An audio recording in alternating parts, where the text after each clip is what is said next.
Neo Nordics აქვს რაც რა თქმა უნდა ეს არის სკანდინავიური ხარისხი, შვედურია კომპანია, ძალიან ბევრი წელია უკვე ბაზარზეა და ბევრი ჯილდოს მფლობელიც არის სხვათა შორის და თვითონ რა ინგრედიენტებსაც იღებს ეს ყველაფერი არის ნატურალურ გარემოში და ბუნებრივ გარემოში ასე ვთქვათ მოკრეფილი ვაშლი ვახსენეთ მაგალითად წეგან ანუ ეგეც მნიშვნელოვანია რომ არ იყოს გენმოდიფიცირებული პროდუქტი. ანუ ჩვენ თუ რაღაცის ექსტრაქტი გამოყვავს რაღაც გენმოდიფიცირებული პროდუქტებისგან, ხო?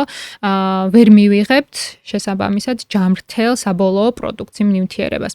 ამიტომ ის რომ ეს ბრენდი სანდოობით გამოირჩევა და მაღალი ხარისხით და რაც მთავარია ზურგს უმაგრებს სამეცნიერო კვლევები და ამ კვლევებში ჰეარვოლუმის შემთხვევაში ძალიან ბევრი ქალი მონაწილეობდა და ხო მათ ეს ეფექტი ნამდვილად და რაც თავარია დადებითი შეფასება ჰქონდა თვითონ მომხმარებლების კუთხიდანაც. ესეც მეორე ფაქტორია. შეიძლება ჩვენ ვამტკიცოთ, რომ პროდუქტი ძალიან კარგია, მაგრამ თვითონ მომხმარებლის შეფასება როგორია, ეგეც მნიშვნელოვანია.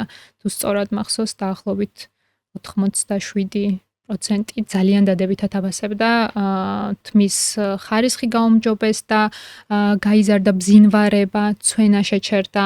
რა თქმა უნდა, ჩვენ არ შეგვიძლია თმის ფოლიკულები გავამრავლოთ. ჩვენ ანუ ვიბადებით კონკრეტული რაოდენობის ფოლიკულებით, ამას ვერ ვამრავლებთ, მაგრამ შეგვიძლია, რომ ის ღერი, რომელიც ამ ფოლიკულში იზრდება, იყოს უფრო მსხვილი და ესე ვთქვათ, ჯამრთელი.